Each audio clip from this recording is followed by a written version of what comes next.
నమస్కారం. ఈరోజు methodology of teaching a literary text అంటే ఒక టెక్స్ట్ బుక్, ఇంగ్లీష్ టెక్స్ట్ బుక్ని టీచ్ చేయడంలోని మెథడాలజీని గురించి తెలుసుకుందాం. అందులో భాగంగానే మొదటగా కొన్ని గతం ఎగ్జామ్లో వచ్చినటువంటి క్వశ్చన్స్ని ఒకసారి చూద్దాం. General questions. ఒక క్వశ్చన్ ఉంది, for example, in which of the following words H is pronounced అని. అందులో 4 ఆప్షన్స్ ఉన్నాయి. HONOUR, HONEST, HOWL, HOUR. అయితే ఇది మన ఆర్టికల్కి సంబంధించినటువంటి క్వశ్చను, ప్రొనౌన్సియేషన్కి సంబంధించినటువంటి క్వశ్చను. ఆర్టికల్స్లో కూడా కొన్ని అడుగుతారు. సో ఇక్కడ ప్రొనౌన్సియేషన్ తీసుకుంటే first honour, honest, and D వచ్చి ఆర్, కానీ సి మాత్రం హెచ్ ప్రొనౌన్స్ చేస్తాం, హాల్ అని. So C is appropriate answer here. ఇది గత ఎగ్జామ్లో వచ్చినటువంటిది. ఇది ఎందుకు డిస్కస్ చేస్తున్నామంటే, మనకు గతంలోని క్వశ్చన్స్ చూసినట్టయితే ఇప్పుడు సిలబస్ నుండి ఎటువంటి క్వశ్చన్స్ రావచ్చు అనే ఒక అంచనా కోణం రావచ్చు. అందుకని ఇది హెల్ప్ చేస్తుంది. అట్లనే ఇంకో క్వశ్చన్ వచ్చింది గతంలో, one of the following is not a plural అని. ఇది కొద్దిగా ఈజీ క్వశ్చనే. ఆప్షన్ ఏ ఉంది క్యాట్స్, ఆప్షన్ బి బాయ్స్, దాంట్లో BOY తర్వాత అఫెస్టఫీ ఎస్ ఉంది, సిలో బాయ్స్ అఫెస్టఫీ లేదు, డిలో రోజెస్ ఉంది. ఏది ప్లూరల్ కాదు అని అర్థం ఇక్కడ క్వశ్చన్లో. ఇంకొక రిక్వెస్ట్ మన ఎగ్జామ్ తీసుకుంటున్నటువంటి అభ్యర్థులకు ఏంటంటే, మొదటగా క్వశ్చన్ని అర్థం చేసుకోవడం ట్రై చేయాలి ఈ క్వశ్చన్ పేపర్లో. అట్లనే ఆప్షన్స్ని కూడా చాలా జాగ్రత్తగా అర్థం చేసుకోవడం ట్రై చేసి ఆ తర్వాతనే దాని ఆన్సర్ని సెలెక్ట్ చేయడానికి పూనుకోవాలని నా సూచన. అట్లనే ఇక్కడ చూసినట్టయితే ఏ క్యాట్స్ ప్లూరల్, అది boys C plural, D roses plural, బిలో బాయ్స్ ఎస్ ఉంది కానీ ఎస్కి ముందు అఫెస్టఫీ ఉంది, అంటే ఇది ప్లూరల్ కాదు, ఇది పొసెసివ్ బిలాంగింగ్నెస్. కాబట్టి word that is not a plural from the given words is B. ఇది గతంలో వచ్చినటువంటి క్వశ్చన్. ఇంకో క్వశ్చన్ మనం గమనించినట్టయితే ప్రీవియస్ ఎగ్జామ్స్లో వచ్చింది, when one is looking for the departure of the train in the newspaper, one is అని ఆప్షన్స్ 4 ఇచ్చాడు. Skimming, scanning, looking for information and reading అన్నాడు. సో క్వశ్చన్ అర్థం చేసుకుందాం. When one is looking for the departure of the train in the news పేపర్లో train యొక్క సమయాన్ని గురించి తెలుసుకోవాలంటే ఏ రకమైన రీడింగ్ స్కిల్ని వాడతాడు. న్యూస్ పేపర్ అంటే రీడింగ్ కదా. అయితే సి అండ్ డి చూసినట్టయితే జనరల్ రీడింగ్ అడగడు, ఎందుకంటే జనరల్ రీడింగ్ కాదు అది. He is interested in knowing the timing of the departure of the train. So looking for information, మామూలు ఇన్ఫర్మేషన్ కాదు, పర్టికులర్ ఇన్ఫర్మేషన్. అయితే A and B, skimming and scanning, ఈ 2 reading స్కిల్స్కి సంబంధించినవి. అయితే ఇక్కడ మనకు 2 తెలియాలి, మన టెక్స్ట్లో ఉన్నవి, స్కిమ్మింగ్ అండ్ స్కానింగ్. అయితే ఇక్కడ క్వశ్చన్ ఎట్లా అడిగాడు చూడండి. మనకు అక్కడ టెక్స్ట్ బుక్స్లోనేమో మటీరియల్స్లోనేమో వీటి డెఫినేషన్స్ 1-2 ఎగ్జాంపుల్స్ ఇచ్చాడు. అంటే ఇక్కడ దీన్ని అప్లై చేస్తున్నట్టుగా క్వశ్చన్ అడిగాడు. సో న్యూస్ పేపర్లో ట్రైన్ టైమింగ్స్ని కనుక్కుంటున్నాడు కాబట్టి ఇది స్కిమ్మింగా స్కానింగా. అయితే స్కిమ్మింగ్ అంటే you try to get the gist of a text, అంటే ఏదన్నా ఒక పారాగ్రాఫ్ కానీ పేజ్ నుండి కానీ దాని యొక్క సెంట్రల్ ఐడియాని తెలుసుకోవడం స్కిమ్మింగ్ అంటాం. అట్లనే స్కానింగ్ అంటే ఏంటి, ఒక పారాగ్రాఫ్లో కానీ టెక్స్ట్లో కానీ ఒక పర్టికులర్ ఐటమ్ని వెతకడాన్ని స్కానింగ్ అంటారు. సో ఇక్కడ ట్రైన్ యొక్క టైమింగ్స్ని కనుక్కోవడానికి చూస్తున్నాడు కాబట్టి the answer, appropriate answer for this question is B, scanning. ఇంకో క్వశ్చన్ కూడా వచ్చింది గతంలో డిఫరెంట్ ఎగ్జామ్స్లో, presentation of ideas with clarity, connectivity and thoroughness is related to అని 4 ఆప్షన్స్ ఇచ్చాడు. Option A cohesion, option B comparison, option C revision, option D comprehension అన్నాడు. Question అర్థం చేసుకుందాం ఒకసారి. Presentation of ideas with clarity, connectivity and థరోనెస్ అంటే ఇది presentation స్కిల్స్లో ఉన్నది. అందులో కూడా అదేంటి మనం చూస్తాం అన్నమాట ప్రెజెంటేషన్ అంటే. So clarity, connectivity, thoroughness. అంటే కనెక్టివిటీ ఎక్కడ, రైటింగ్ స్కిల్స్కి సంబంధించింది. సో ఇక్కడ ఏమైనా రైటింగ్ కాకుండా ఏమైనా ఉన్నాయని చూస్తే బి కంపారిజన్, అంటే ఏమైనా రెండింటిని పోల్చడం, కాబట్టి అది కాదు. డి కాంప్రిహెన్షన్, అది రీడింగ్ స్కిల్. ఈ 2 తీసేసినట్టయితే కోహెజన్ అండ్ రివిజన్ ఇక్కడ రివైజ్ చేస్తున్నట్టుగా ఏం అనలేదు, జస్ట్ ఇంటర్లింక్ చేస్తున్నాడు. క్లారిటీతో పాటు ఆ ఐడియాకి సంబంధించినటువంటి పాయింట్స్ని కనెక్ట్ చేస్తూ పర్ఫెక్షన్ కోసము చేసే ప్రయత్నం ఏంటిది అని. That is nothing but cohesion. మనం రైటింగ్ స్కిల్స్లో ఒకవేళ గమనించినట్టయితే కోహెజన్ అనే పాయింట్ వస్తుంది. సో ఈ రకంగా క్వశ్చన్ అడిగాడు గతంలో కూడా. సో ఇప్పుడు మనము ఈ టెక్స్ట్ బుక్లోని టాపిక్స్ చదువుతున్నప్పుడే ఒక్కొక్క ఇంపార్టెంట్ కాన్సెప్ట్ వచ్చినప్పుడు మనముగానే ఒక క్వశ్చన్ ఫ్రేమ్ చేసుకుంటే వాళ్ళు ఎట్లాంటి క్వశ్చన్ ఇచ్చినా కూడా మనం ఆన్సర్ చేసే కెపాసిటీ డెవలప్ చేసుకుంటాం. ఇంకొక క్వశ్చన్ చూద్దాం ఇక్కడ.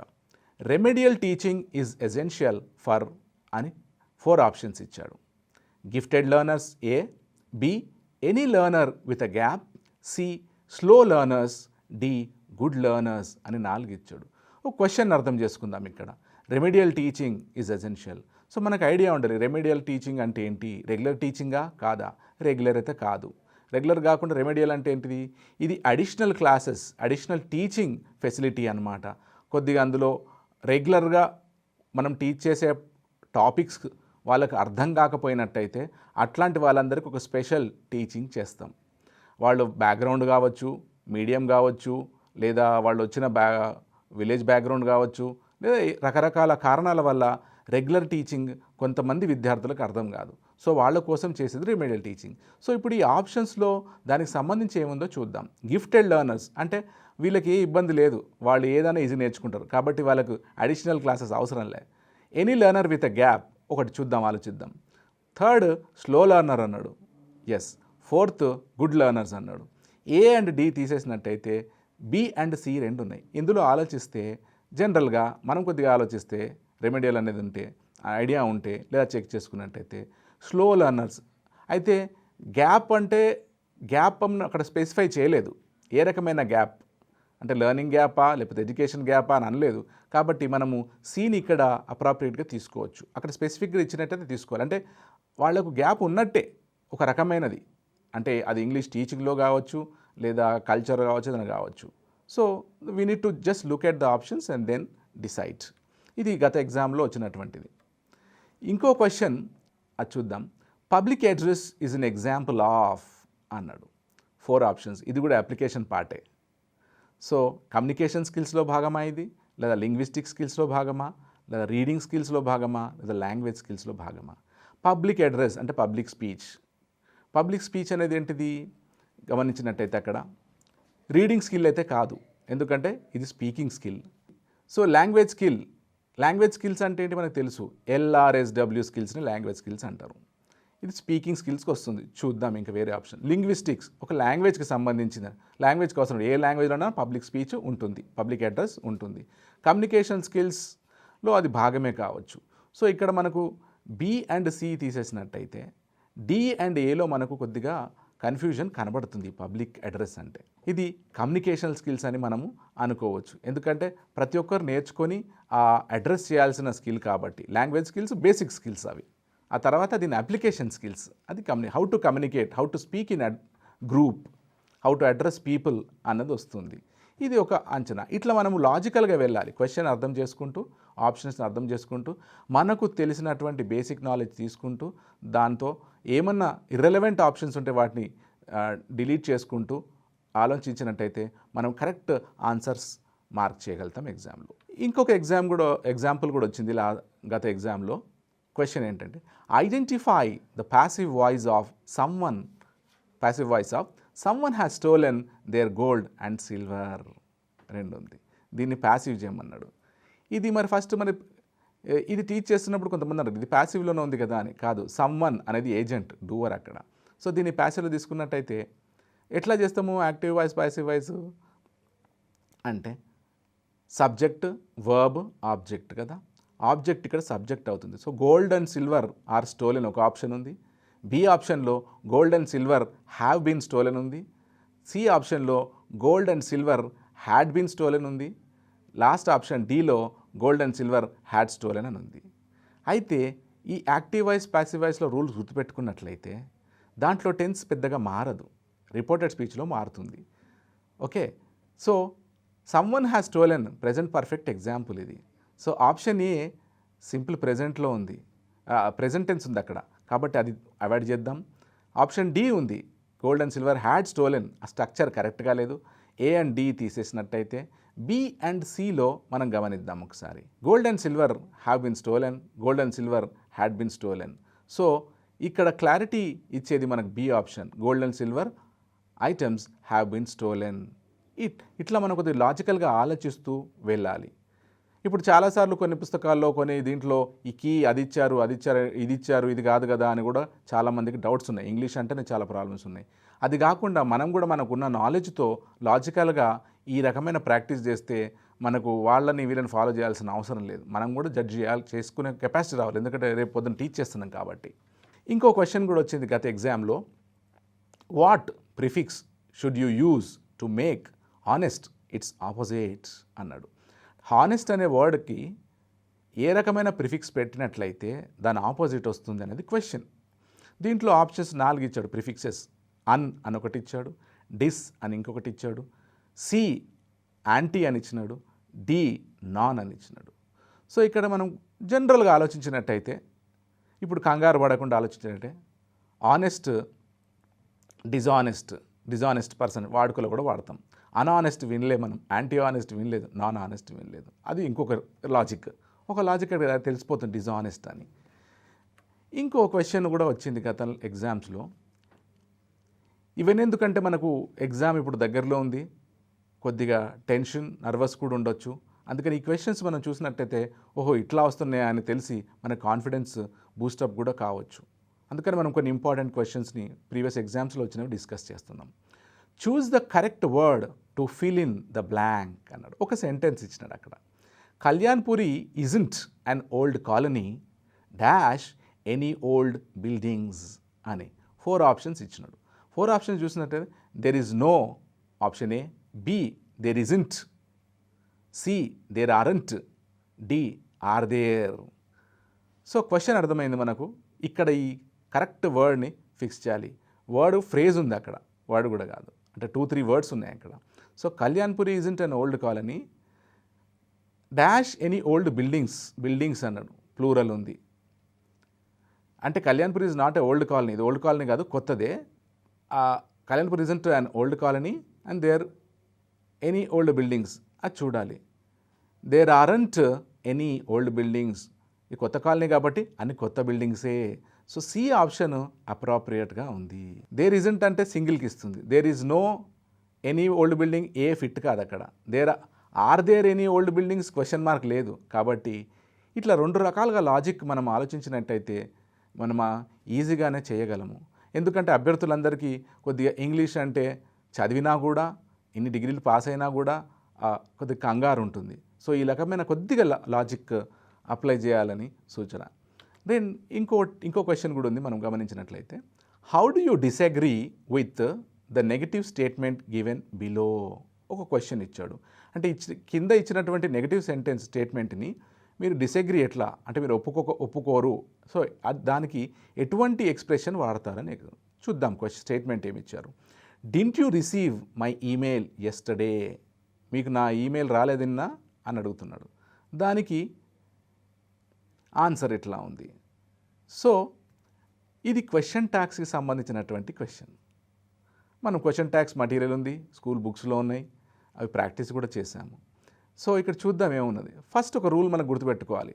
స్టేట్మెంట్ నెగిటివ్లో ఉంటే అది పాజిటివ్ అని, లేదా పాజిటివ్ ఉంటే నెగిటివ్ అని ఇట్లా ఉంది. ఇక్కడ డిసగ్రిమెంట్ ఎట్లా ఉంది? డింట్ యూ రిసీవ్ అంటే అడుగుతున్నాడు మీకు రాలేదా అని. దాన్ని కరెక్ట్ చూద్దాం. ఆప్షన్ ఏమన్నాడు? No I didn't, B yes I didn't, C no I did, D yes I haven't. అయితే బి చూసినట్టయితే ఎస్ ఐ డిడింట్. ఎప్పుడైనా క్వశ్చన్ ట్యాగ్స్లో రెస్పాన్స్ ఇచ్చేటప్పుడు పాజిటివ్ అయితే ఎస్ ఐ డిడ్, నెగిటివ్ అయితే నో ఐ డిడ్ నాట్ ఉంటుంది జనరల్గా. కానీ ఇక్కడ ఫస్ట్ నెగిటివ్ ఆల్రెడీ అడిగినాడు, డిసగ్రీ అన్నాడు. నో ఐ డిడెంట్ అది క్వశ్చన్ ట్యాగ్స్ యొక్క స్ట్రక్చర్ ఫాలో అవుతుంది. మిగతావి అంటే బి, సి, డి ఈ 3 అవి ఫాలో కావట్లే. ఇట్లా మనని కొద్దిగా కన్ఫ్యూజ్ చేస్తూ మనకు అది నేర్చుకున్న రూలు కరెక్ట్గా వచ్చా లేదా అని టెస్ట్ చేసే ప్రయత్నం జరుగుతుంది ఎగ్జామ్లో. సో నో ఐ డిడెంట్ అనేది దానికి డిసగ్రిమెంట్. ఈ రకంగా ప్రాక్టీస్ చేయాలి. సో ఇప్పుడు ఈరోజు టాపిక్లోని భాగంగా vocabulary, teaching vocabulary, aims and methodology of teaching prose and poetry, lesson plan, teaching a poem, and types of grammar and methods of teaching. ఇవి ఈరోజు మనము ఈ ఎపిసోడ్లో డిస్కస్ చేయడానికి చూద్దాం. ఇంకొకటి teaching supplementary reader and composition, and last వచ్చి audio visual aids. So vocabulary topic తీసుకున్నట్టయితే what is the teaching methodology of teaching vocabulary and its techniques. So first దాని ఎయిమ్స్ అండ్ ఆబ్జెక్టివ్స్ చూద్దాం. What are the aims and objectives? ఒకటి, why should we teach? Vocabulary అవసరము, అందరికీ vocabulary basic tool, అది తెలిస్తేనే a learner or a user of English can use the language. So దానికి ఎట్లా teach చేయాలి? ఒకటి, there are so many language games, అంటే వొకాబులరీతో ఆడే చాలా గేమ్స్ ఉన్నాయి. యానగ్రామ్స్ ఉన్నాయి, యాండగ్రామ్స్ ఉన్నాయి. ఇవి మన స్కూల్ బుక్స్లో కూడా ఇంట్రడ్యూస్ చేశారు, అది చాలా సంతోషకరం. అది రెండోది కాంటెక్స్చువల్ సిచ్యువేషన్స్. ప్రతి ఒక్క వర్డ్ నేర్చుకునేటప్పుడు ఆ సిచ్యువేషన్ వాళ్ళకి ఎక్స్ప్లెయిన్ చేసే యాక్టివిటీస్ ఉంటే కూడా మనం బాగా టీచ్ చేయొచ్చు vocabulary. Third, to master the structures of grammar. So grammar బాగా నేర్చుకోవాలంటే కూడా ఈ పర్టికులర్ వర్డ్ ఏ వర్డ్ ఎక్కడ వాడాలన్న నాలెడ్జ్ కూడా కావాలి. సో ఇది కూడా ఒక కనెక్షన్. తర్వాత టీచింగ్ ప్రోజ్ అండ్ పోయట్రీ అనే టాపిక్ తీసుకుంటే, అంటే what is the methodology we need to adapt in teaching prose and poetry. ఎట్లా టీచ్ చేయాలి? అది సిలబస్లో ఆల్రెడీ డిజైన్ చేశారు, మనం ఎట్లా టీచ్ చేయాలి? మన ఎయిమ్స్ అండ్ ఆబ్జెక్టివ్స్ ఏంటి? మన ముందున్నటువంటి ఎయిమ్స్ అండ్ ఆబ్జెక్టివ్ ఏంటి? ఒకటి, ఫస్ట్ థింగ్ ఎందుకు టీచ్ చేయాలి అంటే, we need to make learners proficient users of English language skills. మన ఈ నేర్చుకునే విద్యార్థులందరూ ఇంగ్లీష్ లాంగ్వేజ్ స్కిల్స్ అంటే LRSW స్కిల్స్ని చాలా నైపుణ్యంతో వాడేటట్టు తయారు చేసే బాధ్యత మన మీద ఉంది. అందుకే ఈ ప్రోజ్ అండ్ పోయట్రీలో ఉద్దేశం కూడా. ఇప్పుడు ఇంకొక points, why are some poems included in English readers అని ఒకటి ఉంది. చూద్దాం ఎందుకు పోయమ్స్ ఎందుకు పెట్టారు. పోయట్రీ, ఎందుకంటే పోయట్రీ కొద్దిగా అర్థం కావడం కష్టమే. కొన్ని పోయమ్స్ ఈజీగా అర్థమవుతాయి, కొన్ని చాలా కష్టం. ఎందుకు అంటే, ఒకవేళ ఇక్కడ ఇట్లాంటి క్వశ్చన్స్ కూడా మనము, ఇది క్వశ్చన్ లాగానే ఉంది ఈ టాపిక్ ఇక్కడ. టు టీచ్ పోయటిక్ వర్డ్స్ అంటే ఆ కవిత్వంలో, ఇంగ్లీష్ కవిత్వంలోని ఆ వర్డ్స్ వేరే ఉంటాయి, ఆ వర్డ్స్ నేర్చుకోవడం కోసం. And to let peoples learn meter and prosody, అంటే ఒక పోయం రాయడంలోని ఎటువంటి రకమైన వేరే స్టైల్స్, రైమ్స్కి మీటర్ అవన్నీ ఎట్లా, అంటే ఎన్ని లైన్స్ ఉండాలి, యతి ప్రాస అని తెలుగులో ఎట్లా ఉంటుందో ఈ మీటర్ ఇవి కూడా ఎట్లా వాడాలి అని అది స్టూడెంట్స్ కూడా చెప్పాల్సిన అవసరం ఉంటుంది. మూడోది, to help peoples to read them and enjoy, అంటే విద్యార్థులు ఇంగ్లీష్ పోయంని చదవగలగల, మళ్ళీ వాటిని అర్థం చేసుకుని దాన్నో భావాన్ని తెలుసుకుని ఎంజాయ్ చేయగలగాలి. To help peoples to identify figures of speech, పోయంలో ఉన్నటువంటి సిమిలీస్, మెటాఫర్స్, అంటే దేంతో పోలుస్తున్నాడు, ఎందుకు పోలుస్తున్నాడు, దాని అర్థం ఏంటిది, అంటే డీపర్ మీనింగ్ ఉంటుంది. ఇవన్నీ తెలుసుకోవడం కోసం మనం టీచ్ చేయాల్సిన అవసరం ఉంది. సో ఇట్లా వీటిని 4 రకాల క్వశ్చన్స్ అడిగే అవకాశం ఉంది, which is one of the important aspect in teaching poetry. ఎందుకు టీచ్ చేయాలనే దాంట్లో చూసినట్టయితే, ఇంకొక పాయింట్ తీసుకున్నట్లయితే, to understand spoken English and passages in English. ఎందుకు టీచ్ చేయాలి మనం ప్రోజ్ అండ్ పోయట్రీ అంటే, వాడుక భాష స్పోకెన్ ఇంగ్లీష్ ఇది చాలామందికి ఉన్నటువంటి ఇబ్బంది. సో ఈ ప్రోజ్ అండ్ పోయట్రీ కరెక్ట్ చేస్తే వాళ్లకు ఈ స్పోకెన్ ఇంగ్లీష్ అనే ఇబ్బందులు ఉండవు. అట్లనే ఒక ప్యాసేజ్ని అర్థం చేసుకునే స్కిల్స్ కూడా డెవలప్ చేసుకుంటారు. ఇంగ్లీష్ భాషలో ఉన్నటువంటి ప్రొనౌన్సియేషన్ అంటే సౌండ్స్ ఇన్ ఇంగ్లీష్ అది తెలుసుకుంటారు. తర్వాత స్ట్రెస్ అండ్ ఇంటనేషన్ అంటే యాక్సెంట్ అంటాం, అది తెలుసుకుంటారు ఇవి టీచ్ చేయడంతో, ప్రోజ్ అండ్ పోయట్రీ. మళ్ళీ meanings with reference to context, ఇవి కూడా మనం చెప్పొచ్చు, ఆ మీనింగ్స్ ఏంటి, ఈ సిచ్యువేషన్ ఏంటి అని చెప్పొచ్చు. ఇవి మనము ఇప్పటివరకు తెలుసుకున్నటువంటి, ఎందుకు ప్రోజ్ టీచ్ చేయాలి, ఎట్లా టీచ్ చేయాలి, పోయట్రీ ఎట్లా టీచ్ చేయాలి, ఎందుకు టీచ్ చేయాలి, ఆ లర్నర్ బెనిఫిట్ కోసం మనం ఏ రకమైన మెథడ్స్ వాడాలి అని టీచ్ చేయడమే ఈ methodology of teaching literary text ఒక ముఖ్య ఉద్దేశ్యం. Now will go to AIIMS and objectives of teaching speaking skills. ఈ స్పీకింగ్ స్కిల్స్ ఎందుకు చెప్పాలి, ఎట్లా చెప్పాలి, చెప్పిన తర్వాత ఆ బెనిఫిషరీస్ అంటే లెర్నర్స్కి ఆ స్కిల్స్ వస్తున్నాయా లేదా అని తెలుసుకోవాలి. దానికి ఒక ఇంపార్టెంట్ అవసరం అది తెలియాలి, మనకు ఆబ్జెక్టివ్ తెలియాలి. సో ఒకటి ఫస్ట్ పాయింట్ తీసుకుందాం. Meanings of words, phrases and sentences తెలవడం కోసము వాళ్ళకి ఇబ్బంది ఉంటాయి లెర్నర్కి. ఈ వర్డ్స్ మీనింగ్ ఏంటి అని, అట్లనే ఫ్రేజెస్ మీనింగ్ ఏంటి, సెంటెన్స్ మీనింగ్ ఏంటి అని. సో టీచరు ఒక రకమైన టెక్నిక్స్ వాడుతూ చెప్పినట్లయితే, వాళ్ళతో కొన్ని యాక్టివిటీస్ చేయిస్తున్నట్లయితే, ఫర్ ఎగ్జాంపుల్ డిక్షనరీ వాడడం కానీ, రకరకాల డిక్షనరీస్, ఫ్రేజెస్కో డిక్షనరీ ఉంది, వర్డ్స్కో డిక్షనరీ ఉంది, అవి వాడడము, వాళ్ళకు అవసరమైనటువంటి వాటి వర్డ్స్ యొక్క మీనింగ్స్ నేర్చుకోవడము, ఇవన్నీ నేర్చుకునే మెలకువల్ని టీచర్ చెప్పాల్సిన అవసరం ఉంటుంది ఇక్కడ. రెండోది టోన్ ఆఫ్ ద స్పీకర్, అంటే అర్థం చేసుకోవడానికి ఏంటి, స్పీకర్ ఎవరు, ఆ లెసన్లో ఎవరైతే మాట్లాడుతున్నారో వాళ్ళ టోన్ ఏంటి, అంటే అలాగే ఎమోషన్ ఏంటి, బాధ గురించి చెప్తున్నారా, సీరియస్ పాయింట్ చెప్తున్నాడా, మెసేజ్ ఇస్తున్నాడా అనేది, హిస్టారికల్ పాయింట్ చెప్తున్నాడా, అది అర్థం చేసుకునే మనం టీచింగ్ కూడా చేయాల్సిన అవసరం ఉంటుంది. అంటే for example tone of the speaker అన్నప్పుడు ఫాలింగ్ టోనా, రైజింగ్ టోనా, డైవ్ అంటే which expresses the emotion of the speaker. ఇవి ఫాలింగ్ టోన్ అంటే any normal polite statement falling tone అంటాం. రైజింగ్ టోన్ కొద్దిగా a command, an argumentative sentence or angry sentence, ఇవి tone rise అవుతుంటుంది, సేమ్ వర్డ్.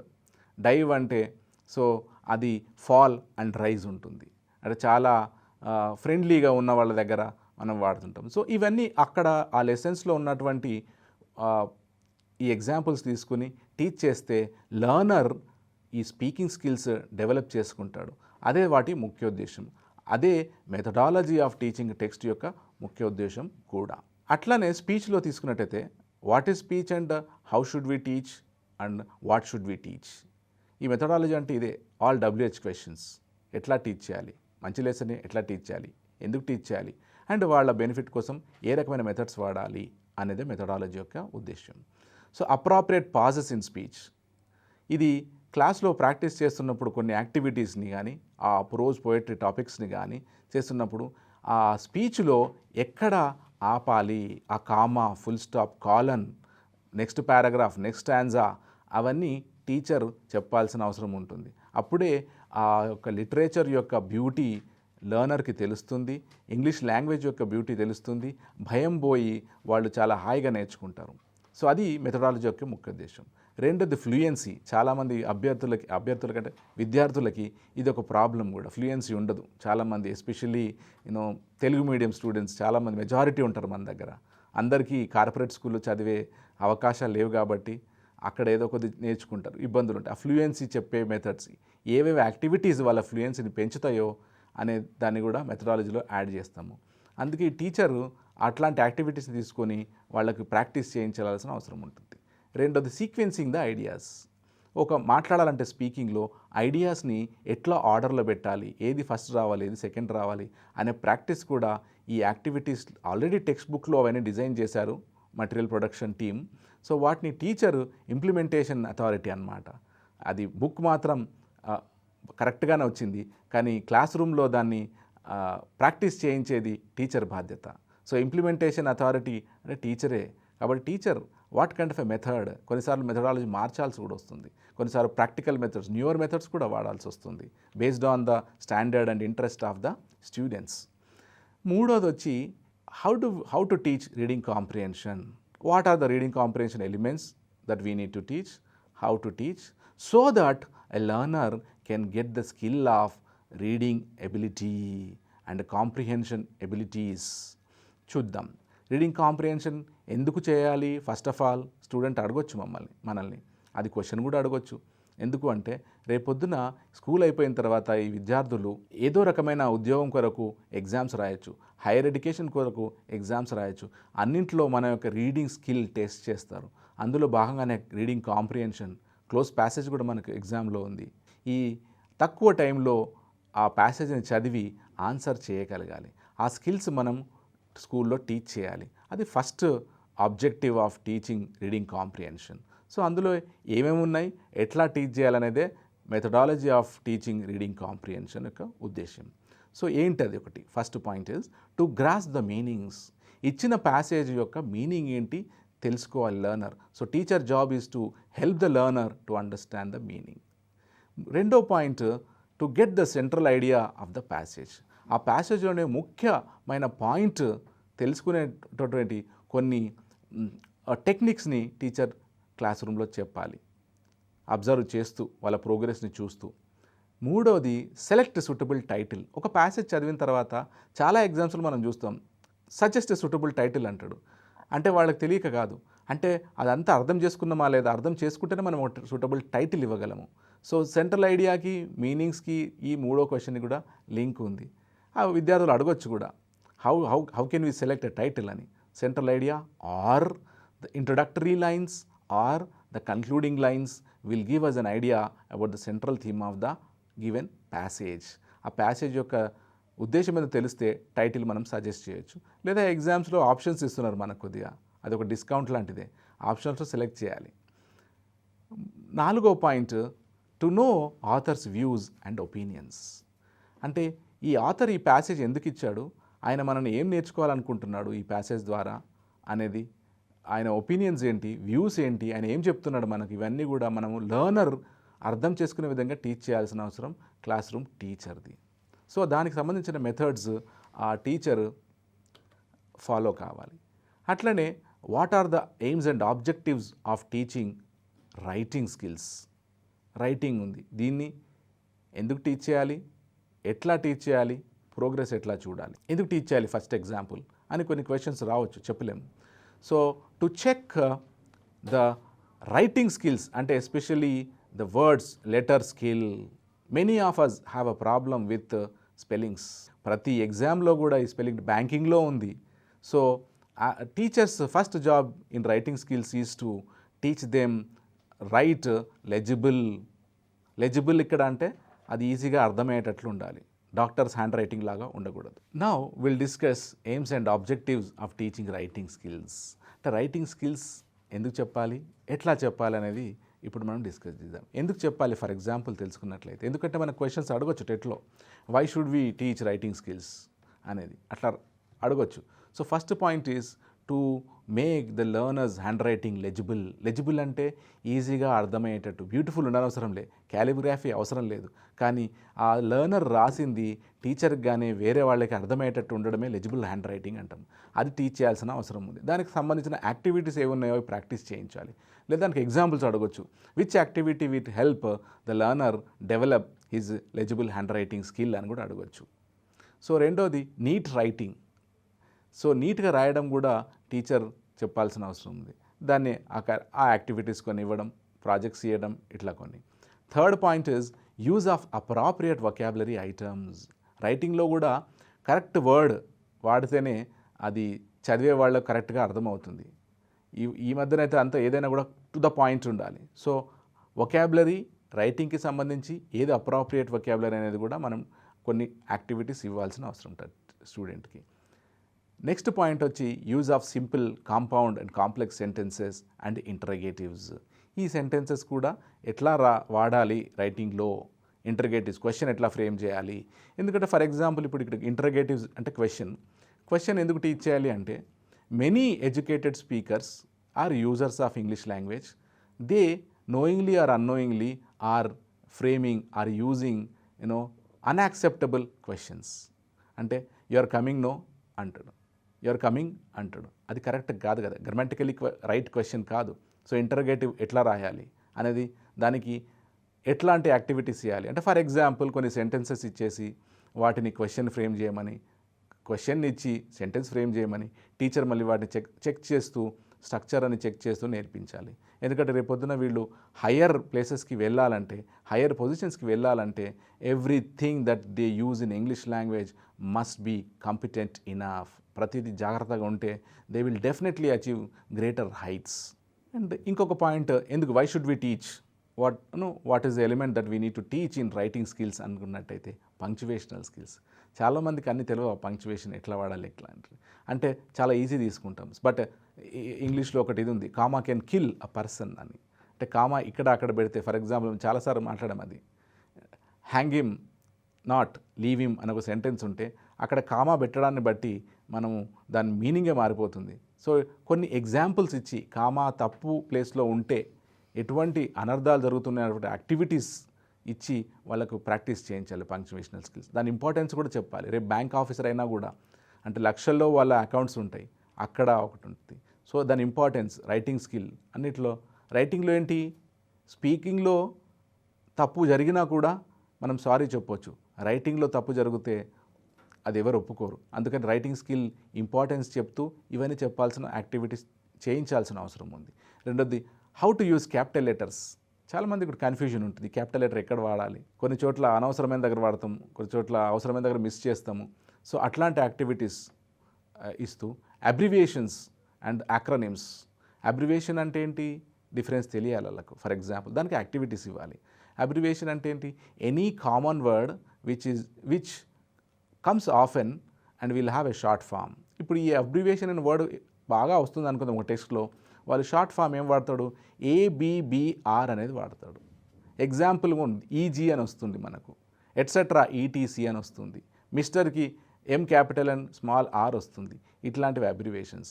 యాక్రోనిమ్స్ అంటే ఏంటి, acronym అంటే if any name has more than one word then you take the first letter of the every word in capital and make a word.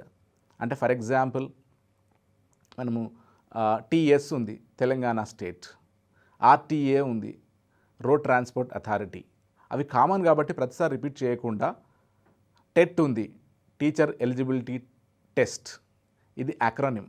చాలామంది confusion ఉంటుంది. So ఇట్లా కొన్ని examples ఇస్తూ teach చేయాల్సిన అవసరం ఉంటుంది. ఎందుకు అంటే they will learn, they will enjoy and at the same time they will use the language competently when they go for the higher levels. అట్లనే కామా కాలన్స్ కూడా అట్లా వాటికి చాలా యాక్టివిటీస్ టీచ్ చేయాలి. ఎందుకు టీచ్ చేయాలి చెప్తూ, అండ్ ఎట్లా టీచ్ చేయాలి, ఎట్లాంటి యాక్టివిటీస్ ఇవ్వాలి ఒకటి. And then use of conjunctions, linkers, ఇది ఇంకొక పాయింట్. ఈ కంజంక్షన్స్ ఎట్లా వాడాలి, అండ్, ఆర్, బట్, లింకర్స్, ఇవన్నీ ఎట్లా వాడాలి, ఎక్కడ వాడాలి అది చెప్పి యాక్టివిటీస్ చేయించాలి. ఏ రకమైన యాక్టివిటీస్ టెక్స్ట్ బుక్స్లో ఉంటాయి, కొన్ని టీచర్ కూడా కొన్ని సొంతగా చేస్తే టీచింగ్ ఎఫెక్టివ్గా ఉంటుంది. ఇప్పుడు ఎగ్జామ్లో కూడా అడగొచ్చు, apart from the activities that are there in the text book, అంటే what activities you can plan అని. అంటే టెక్స్ట్ బుక్స్లో లేనటువంటి ఏమన్నా మీరు ప్లాన్ చేయగలరా, రైటింగ్ స్కిల్స్ కానీ స్పీకింగ్ స్కిల్ అని అడగొచ్చు. డైరెక్ట్ క్వశ్చన్స్ లేవు, అవి మనం కాన్సెప్ట్ని అర్థం చేసుకుంటేనే ఆ క్వశ్చన్స్ని ఆన్సర్ చేయగలము. సో అట్లా మనకు కొన్ని అప్లికేషన్ పార్ట్ క్వశ్చన్స్ కూడా వచ్చే అవకాశం ఉంది. ఇంకొకటి స్పెల్లింగ్స్, ప్రిఫిక్సెస్, సఫిక్సెస్, ఇవి కూడా టీచ్ చేయాల్సి ఉంది. What are prefixes and suffixes. Prefixes మనకు తెలిసిందే, a common word that comes before the word and makes some meaning or change in the meaning. Suffix, common word that comes at the end. So prefix అంటే for example ఇందాక కూడా మనం తీసుకున్నాం అట్లా unacceptable, అన్ అనేది ఒకటి. సఫిక్స్ అంటే ఎండ్లో వచ్చేది. ఇట్లా ఇవన్నీ ఎగ్జాంపుల్స్ తీసుకుని టీచ్ చేయడం. And techniques and types of writing, ఈ మెథడాలజీలో భాగంగా organization of ideas in a paragraph or essay. అంటే రైటింగ్లో ఇంకొకటి కొద్దిగా హయ్యర్ లెవెల్లో ఏంటిది టీచ్ చేయాల్సింది, ఎట్లా టీచ్ చేయాలనేది పారాగ్రాఫ్. ఒక పారాగ్రాఫ్లోని ఐడియాస్ని ఎట్లా ఆర్డర్లో పెట్టాలి, వన్ ఆఫ్టర్ ద అదర్. అట్లానే ఎస్సేలోని పారాగ్రాఫ్స్ కానీ ఐడియాస్ కానీ ఎట్లా ఆర్డర్లో పెట్టాలి, వీటికి ఎగ్జాంపుల్స్ ఇచ్చుకుంటూ దెన్ కొన్ని యాక్టివిటీస్ చేయించినట్లయితే రేపు ఈ విద్యార్థులు ఎటువంటి కాంపిటేటివ్ ఎగ్జామ్ రాసినా కూడా సక్సెస్ఫుల్ అవుతారు. Then proverbial expansions, writing skill develop చేయడానికి ప్రావర్బ్ ఇచ్చి దాని మీనింగ్ని ఎక్స్ప్లెయిన్ చేయమని అన్నారనుకోండి, ప్రావర్బల్ ఎక్స్పాన్షన్, అది సామెతల్ని. అట్లనే నోట్ టేకింగ్, నోట్ మేకింగ్, మన గత ఎగ్జామ్లో వచ్చింది కూడా note taking and note making exam. Note టేకింగ్కి వాట్ ఈజ్ నోట్ టేకింగ్ అంటే taking points or notes from a text. మనం లైబ్రరీలో కూర్చొని కానీ, ఇప్పుడు గ్రూప్ 1, గ్రూప్ 2, టెట్ అభ్యర్థులు, గురుకుల అభ్యర్థులు లైబ్రరీలో కానీ ఇంట్లో కూర్చొని మెటీరియల్ తీసుకొని నోట్స్ తయారు చేస్తున్నారు, నోట్ టేకింగ్ అది. నోట్ మేకింగ్ అంటే మనం డైరెక్ట్గా ఒక లెక్చర్ కానీ స్పీచ్ కానీ వింటున్నప్పుడు అది పాయింట్స్ నోట్ చేయడం నోట్ మేకింగ్. సో అట్లా కొన్ని ఎగ్జాంపుల్స్ ఇచ్చి which category this activity comes under, ఇది నోట్ టేకింగా నోట్ మేకింగా అంటాడు. ఆ డెఫినేషన్ తెలుసుకుంటే మన వీలైతే కొన్ని ఎగ్జాంపుల్స్ మనం చేయగలిగితే ఈ ఎగ్జామ్లో ఈజీగా మనం సక్సెస్ కాగలం. ఇంకోటి టెక్నిక్స్ అండ్ టైప్స్ ఆఫ్ రైటింగ్స్లో ఒకటి మెథడ్స్ అనేది కొన్ని టాపిక్స్ కూడా ఉన్నాయి. ఒకటి precis writing, letter writing, letter రైటింగ్లో ఫార్మల్ అండ్ ఇన్ఫార్మల్, తర్వాత కాంపోజిషన్, తర్వాత డిక్టేషన్. ప్రిసీ రైటింగ్ చాలా ఇంపార్టెంట్ యాక్టివిటీ. చాలా హై లెవెల్ ఎగ్జామ్స్లో ఈ ప్రిసీ రైటింగ్ పెడతాడు. ప్రిసీ అంటే మనకు తెలిసిందే, English word precise and French టర్మ్తో ప్రిసీ అంటారు, అంటే షార్ట్. అక్కడ స్ట్రెస్ మార్క్ కూడా ఉంటుంది జనరల్గా మనం గమనించినట్లయితే. సో అంటే ఒక ఇచ్చిన ఎస్సేని కానీ ఒక పారాగ్రాఫ్ని కానీ 1/3 తగ్గించాలి without changing it's central meaning. అంటే ఆ పారాగ్రాఫ్లోని ముఖ్యమైన పాయింట్స్ని తీసుకుని మన ఓన్ లాంగ్వేజ్లో తక్కువ చేసి రాయాలి. అంటే 1/3 చేయాలి, 3 వంతులు తగ్గించాలి. ఎట్లా తగ్గించాలి? There are certain rules that are there in a text books also. అంటే ఎగ్జాంపుల్స్, రిపీటెడ్ పాయింట్స్ అవన్నీ అవాయిడ్ చేస్తూ, ఎక్కడైతే ఆ ప్యాసేజ్లో చాలా వర్డ్స్ వాడిండు, మన ఒకాబులరీ కరెక్ట్గా ఉంటే ఆ 3-4 పదాలకు ఒకటే వర్డ్ మనం వాడే ఒకాబులరీ మన దగ్గర ఉంటే దాన్ని చేయొచ్చు. So precis is very important activity. So activities ఇస్తే, సో ఇక్కడ అడగొచ్చు ప్రిసీ. లాస్ట్ టైం కూడా అడిగారు క్వశ్చన్ ప్రిసీ గురించి. What is one of the important points one should follow in making a precis అని. అంటే ప్రిసీ చేయడంలో భాగాలు ఏంటంటే అవి చాలానే ఉన్నాయి అక్కడ. ఫస్ట్ చదివి అండర్లైన్ చేసుకుంటే ఇంపార్టెంట్ పాయింట్స్, ఎగ్జాంపుల్స్ కానీ రిపిటీషన్స్ కానీ అవాయిడ్ చేస్తూ ఆ పాయింట్స్ని తీసుకుని రఫ్లో రాసి ఆ వర్డ్స్ని 1/3 ప్యాసేజ్ ఆఫ్ ద ఒరిజినల్ లాగా మన ఓన్ లాంగ్వేజ్లో రాసి దాన్ని మళ్ళీ చెక్ చేయాలి. ఈ రఫ్ వర్క్లో అండ్ ఒరిజినల్ ప్యాసేజ్లో థీమ్ అదే ఉందా లేదా చెక్ చేసిన తర్వాత స్పెల్లింగ్స్, గ్రామర్, వొకాబులరీ అంతా చెక్ చేసిన తర్వాత బాగుందన్నప్పుడు మళ్ళీ నీట్ డ్రాఫ్ట్ చేస్తాం. నీట్ డ్రాఫ్ట్ చేసి దానికి ఒక టైటిల్ సెలెక్ట్ చేస్తాం.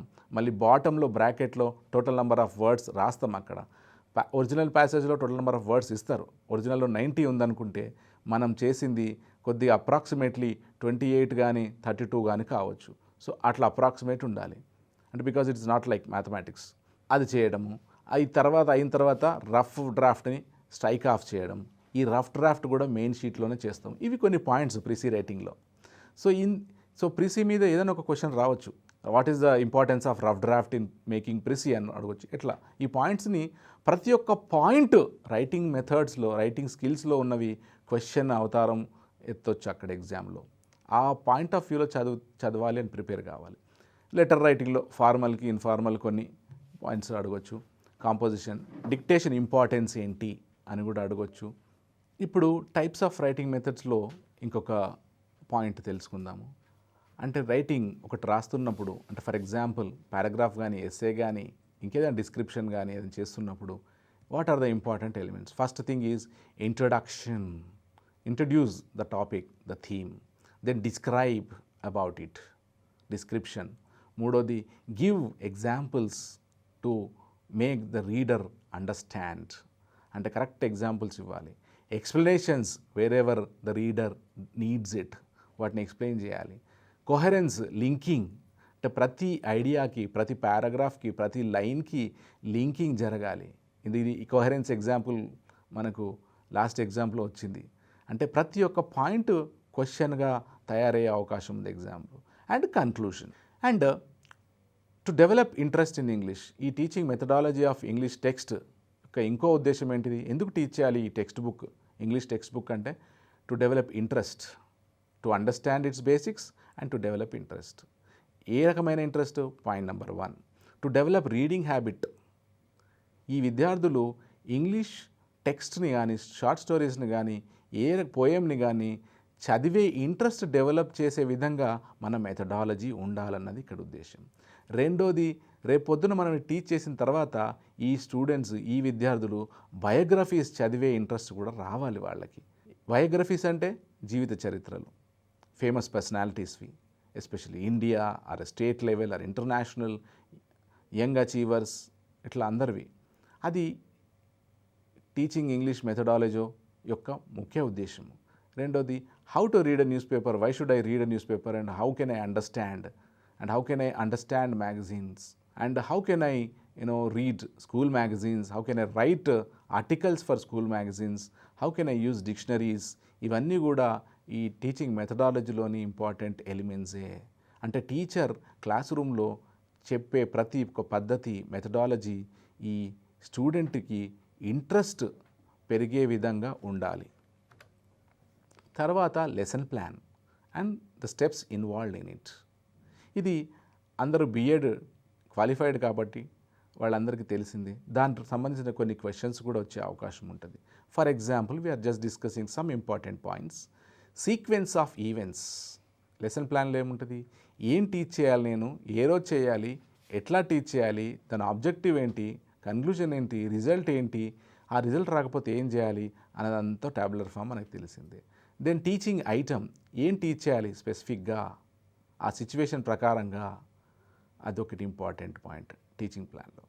And examples and vocabulary, what kind of examples I should give and what kind of vocabulary I should use in making a teaching plan or lesson plan.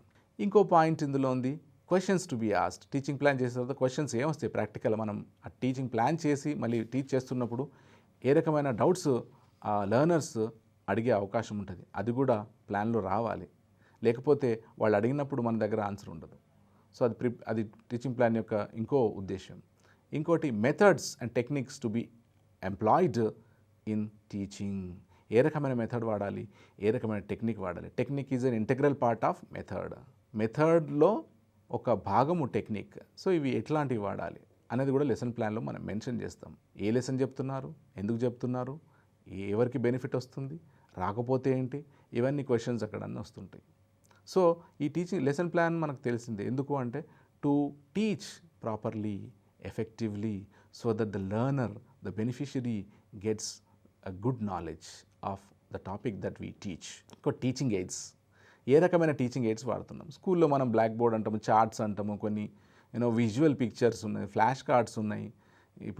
ఇప్పుడు మన government of Telangana చాలా రకమైన facilities కూడా ఇస్తున్నారు. Rural స్టూడెంట్స్కి benefit అయ్యే కొత్త టెక్నాలజీని కూడా స్కూల్స్లో ఇంట్రడ్యూస్ చేయడానికి ప్రయత్నాలు చేస్తున్నారు. సో అవన్నీ ఏంటివి, ఎట్లా వాడాలి అనేది కూడా మన లెసన్ ప్లాన్లో ఉంటుంది. రెండవది ఇచ్చి the methodology to be used adapted in teaching a poem. అంటే ఒక ఇంగ్లీష్లోని పోయంని ఎట్లా టీచ్ చేయాలి, ఎందుకు టీచ్ చేయాలి, స్టూడెంట్స్కి ఏం అర్థం కావాలి అంటే ఫస్ట్ పాయింట్ తీసుకున్నట్టయితే learner should be able to read the poem.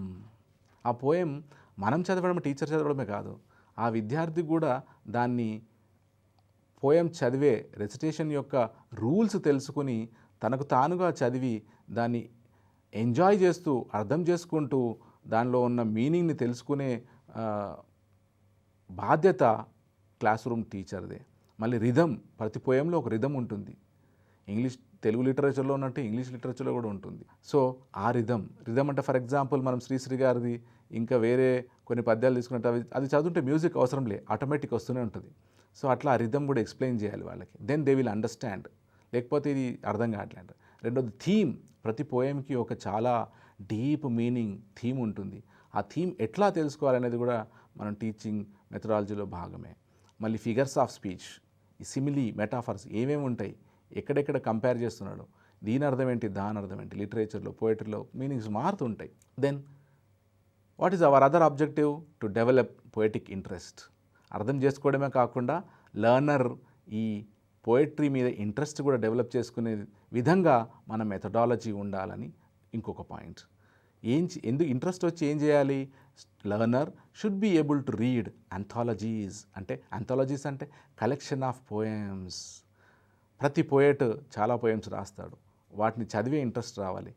మన టెక్స్ట్ బుక్లో ఉన్న ఒకటే పోయం, సరోజినీ నాయుడు పోయం కానీ ఇంకొకరి పోయం కానీ చదివేస్తే అది అయిపోయినట్టు కాదు. ఆ టీచింగ్ మెథడాలజీ ఎట్లా ఉండాలంటే, ఆ సరోజినీ నాయుడు పోయం అయిపోయిన తర్వాత a learner must be able to go to the library and read her other poems. So దానికి ఏం చేయాలి, దానికి అసైన్మెంట్ ఇస్తారా, క్లాస్ వర్క్ ఇస్తారా, లైబ్రరీ వర్క్ ఇస్తారా, రకరకాల మెథడ్స్ ఫాలో అవుతూ కొన్ని కొత్త టెక్నిక్స్ కూడా మనం అడాప్ట్ చేయొచ్చు. ఇంకోటి బయోగ్రఫీస్ ఆఫ్ పోయిట్స్. ఈ గ్రేట్ పోయిట్స్ యొక్క లైఫ్ స్టోరీస్ ఏంటి, వాళ్ళు ఎక్కడి నుండి వచ్చినారు, ఎట్లా గ్రేట్ పోయిట్స్ అయినారు, వాళ్ళకి పేరు ఎట్లా వచ్చింది, అవన్నీ కూడా ఎక్స్ప్లెనేషన్ అవసరం. రెసిటేషన్ అంటే ప్రతి పోయంకి ఇంకో బ్యూటీ, అర్థం చేసుకోవడమే కాదు, దాన్ని కరెక్ట్గా చదవగలిగితే you will find the beauty of reading a poem. ఇక్కడ ఒక మాట చెప్పొచ్చు, పెబుల్స్ అనే బుక్ సిరీస్ అవన్నీ వాళ్ళ సిడీస్ కూడా ఉంటాయి, మనం అంటే ఇంటర్నెట్లో కూడా అవైలబుల్ ఉండొచ్చు. సో మనం ఒక పోయంది దాన్ని ఎట్లా చదివిరో స్టాండర్డ్ పోయటిక్ రెసిటేషన్ ఎట్లా ఉంది అంటే మనం చూడొచ్చు, వినొచ్చు మనకు తెలియనప్పుడు ఆ పోయం తీసుకుంటే. సో ఇట్లాంటివి కొన్ని టెక్నాలజీస్ కూడా ఉన్నాయి. వాటిని వాడచ్చు. అంటే ఒక్కోసారి తెలియకపోవచ్చు మనకు. సో అట్లాంటి హెల్ప్ తీసుకోవచ్చు, టెక్నాలజీ హెల్ప్. చాలా స్టాండర్డ్ పోయమ్స్, పాపులర్ పోయమ్స్ అన్నీ కూడా వాటి రెసిటేషన్తో ఉన్నాయి మనకి ఇంటర్నెట్లో కూడా. ఈ పెబుల్ సిరీస్ వాళ్ళ దగ్గర కూడా ఉన్నాయి. And then compose a పోమ్. ఇంకో అల్టిమేట్ ఎయిమ్ ఏంటంటే స్టూడెంట్ అర్థం చేసుకోవడమే కాదు పోయమ్ని, తనకు తాను ఎంజాయ్ చేయడమే కాదు ఆ పోయం చదువుతూ. మూడోది, the learner should be able to compose a poem. సమాజంలో జరుగుతున్నటువంటి ఆయనకి ఇంట్రెస్ట్ ఉన్నటువంటి వాటి మీద ఆయన కూడా, ఆ విద్యార్థి కూడా ఇంగ్లీష్లో ఫ్యూ పొయటిక్ లైన్స్ రాసేటట్టు తీర్చిదిద్దడమే టీచర్ యొక్క ముఖ్యోద్దేశము. మెథడాలజీ కూడా అదే విధంగా ఉండాలి. Then teaching grammar. What is grammar, how should we teach అనేది పాయింట్ ఇక్కడ. What are the problems, difficulties that we face as a teacher of English in teaching grammar, ఇది ఇంకొక మాట. సో ఇవన్నీ తీసుకున్నట్లయితే ఆ సిలబస్ అండ్ అవర్ ఆబ్జెక్టివ్స్ ఇవి.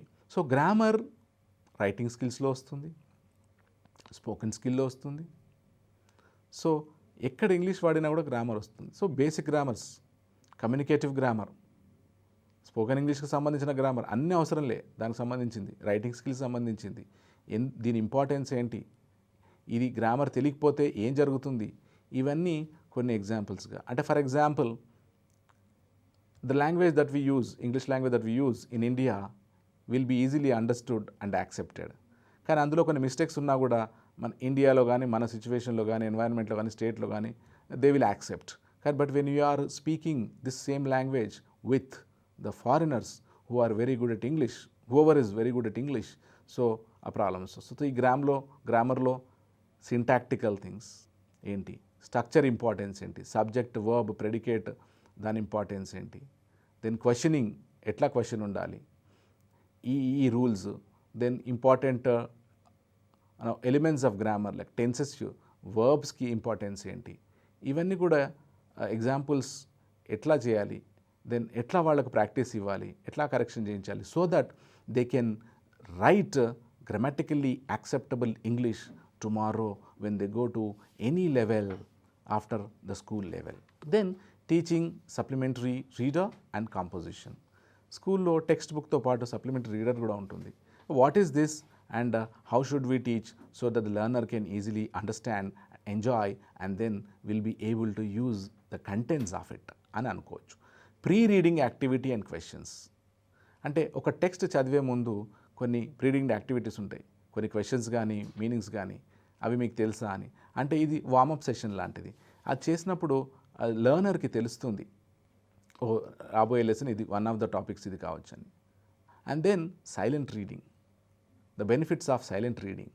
Supplementary కొద్దిగా పేజెస్ ఎక్కువ ఉంటాయి అండ్ ఒకటే కంటెంట్ ఉండొచ్చు. సో సైలెంట్ రీడింగ్ ఇంపార్టెన్స్ ఇచ్చి how to understand, how to go about it అని చెప్పినట్లయితే learner will be able to do that silent reading at his ledger.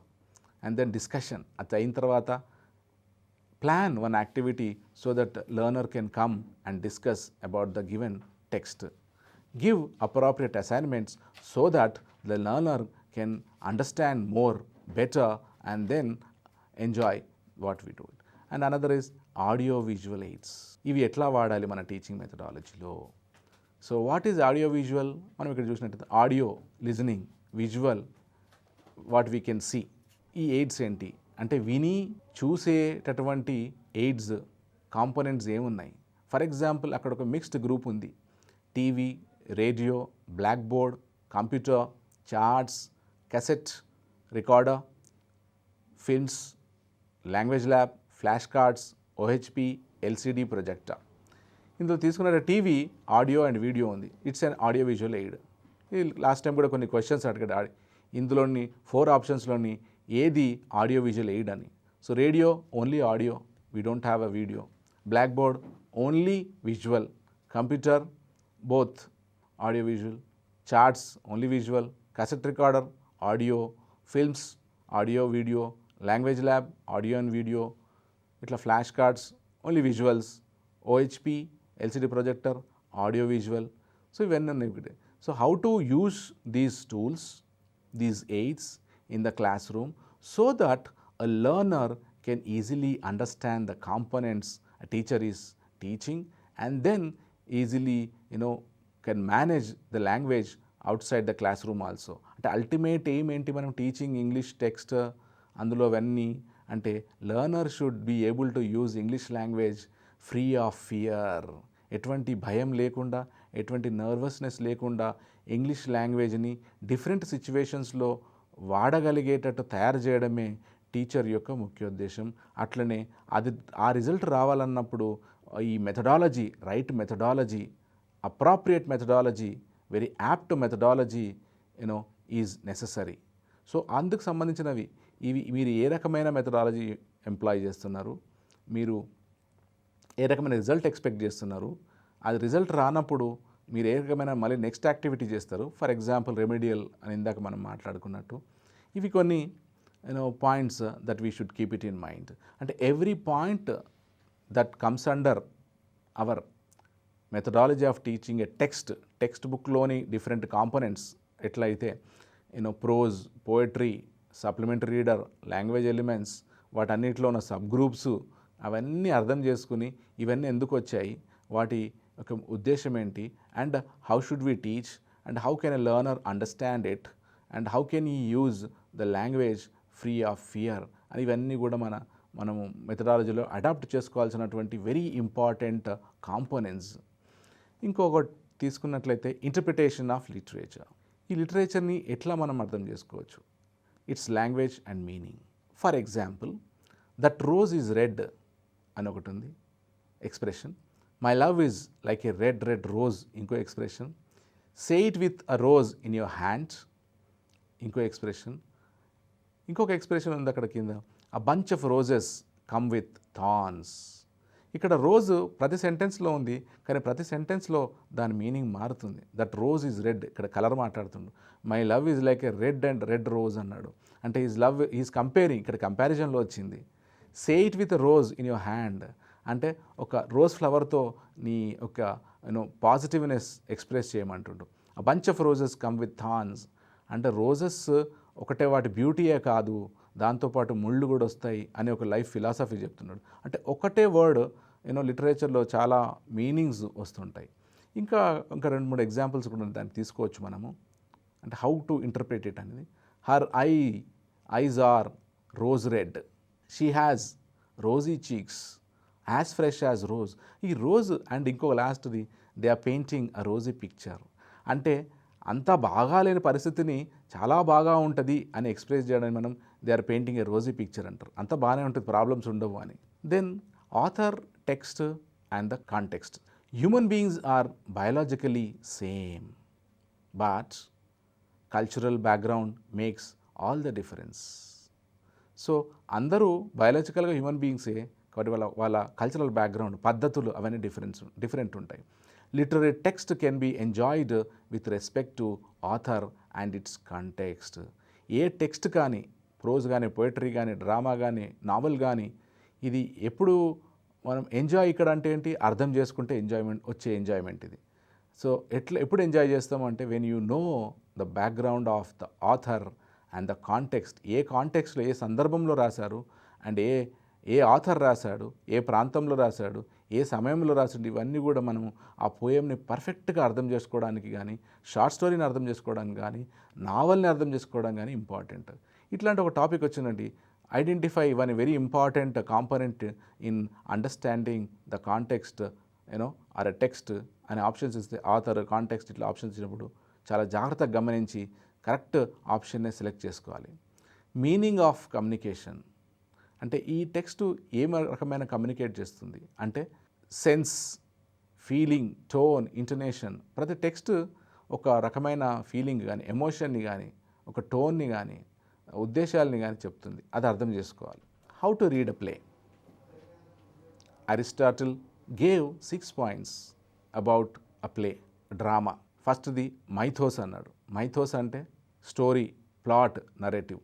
Plot అంటే the events that go in to development of the story. స్టోరీని ఎట్లా develop చేశారు, narrative చెప్పే పద్ధతి. Ethos అన్నాడు అంటే environment in which the play is set. అంటే ఏ రకమైన సందర్భంలో, సోషల్ కండిషన్స్లో ఈ రకమైన ప్లే వచ్చింది. అండ్ ఇట్స్ ఇంటలెక్చువల్ క్లైమేట్ అంటే దానిలో ఉన్నటువంటి ఇంటలెక్చువాలిటీ, నాలెడ్జ్ ఏంటి. కల్చరల్ సెట్టింగ్స్, అక్కడ ఉన్న వేరియస్ కల్చరల్ డిఫరెన్సెస్, కస్టమ్స్, పద్ధతులు. మూడోది అరిస్టాటిల్ చెప్పింది లెక్సిస్ అంటే స్టైల్, అంటే language, the dialect they use. నాలుగోది డయానియా అంటే ఎమోషన్ ఇవోక్డ్ ఇన్ యూ, అది మన లోపల ఎటువంటి భావోద్వేగానికి గురి చేస్తుంది అది ఆ ప్లే, ఆ డ్రామా. ఐదోది ఆప్సిస్ అంటే ఆప్సిస్ ఆరిజిన్ తీసుకుంటే ఆప్టికల్, కనబడేది ఏంటి డ్రామాలో స్టేజ్ సెట్టింగ్. ప్రాప్స్ అంటే రకరకాల అక్కడ స్క్రీన్స్ ఉండొచ్చు, అవి ఉండొచ్చు, మనకు చాలా హెల్ప్ చేస్తుంటాయి అవి ఆ డ్రామా ఆర్టిస్ట్కి. కాస్ట్యూమ్స్, డ్రెస్సెస్, రోబ్స్, అవన్నీ కూడా ఇంపార్టెన్స్ చెప్పేది ఆప్సిస్. దెన్ మెలోస్ అంటే మ్యూజిక్, మనకు మెలోడియస్ అనే వర్డ్ ఉంది, ఇది అక్కడ నుండి వచ్చిందే. సో ప్లేలో మ్యూజిక్ ఇంపార్టెన్స్ ఉంది, లైట్స్ ఇంపార్టెన్స్ ఉంటుంది, డ్రెస్సెస్ ఇంపార్టెన్స్ ఉంటుంది, లాంగ్వేజ్ ఇంపార్టెన్స్ ఉంటుంది, ఎమోషన్ కూడా కరెక్ట్గా రావాలి, అది లైవ్ కాబట్టి. సో ఇప్పుడు ఇంటర్ప్రిటేషన్ ఆఫ్ పోయట్రీని ఏ విధంగా అర్థం చేసుకోవచ్చు, to know the internal theme, to enjoy the beauty of it's emotion. అంటే దాంట్లో ఏమేమి తెలుసుకున్నట్లయితే మనము ఈ పోయట్రీని అర్థం చేసుకుంటాం అండ్ ఎంజాయ్ చేస్తామంటే దాంట్లో ఉన్నటువంటి ఇమేజరీ అంటే ఆ పోయం చదవగానే మనకు ఒక మెంటల్ పిక్చర్ రావాలి, విజువల్ పిక్చర్ రావాలి, ఓ ఇది దీని గురించి ఉంది అని. ఒక సముద్రం గురించి, అలల గురించి ఏదైనా రాసినప్పుడు, మబ్బుల గురించి రాసినప్పుడు ఎట్లా ఉంటుందో రావాలి. అది ఉంటే దాని రకమైన యాక్టివిటీస్ ఏముందని క్వశ్చనింగ్ ఫామ్లో మన విద్యార్థులను అడిగినట్లయితే వాళ్ళకి తెలుస్తుంది దాంట్లో beauty. Then metaphor, simile, comparisons, ఇవి రెండు. సిమిలీ అంటే రెండింటిని డైరెక్ట్గా కంపేర్ చేయడం, అంటే my love is like a red rose అన్నాడు, అంటే love is compare to red rose, అక్కడ లైక్ అని వాడతాడు, డైరెక్ట్ కంపారిజన్. మెటాఫర్ అంటే ఆ డైరెక్ట్ వాడకుండా, ఆ లైక్ అని వాడకుండా డైరెక్ట్గా ఉంటుంది, అంటే my love is a red rose అంటాడు డైరెక్ట్గానే. సో డిక్షన్ అంటే ద సౌండ్ ఎఫెక్ట్స్ ఆఫ్ పోమ్. లెక్సికాలజీ అంటే the words, impact of words.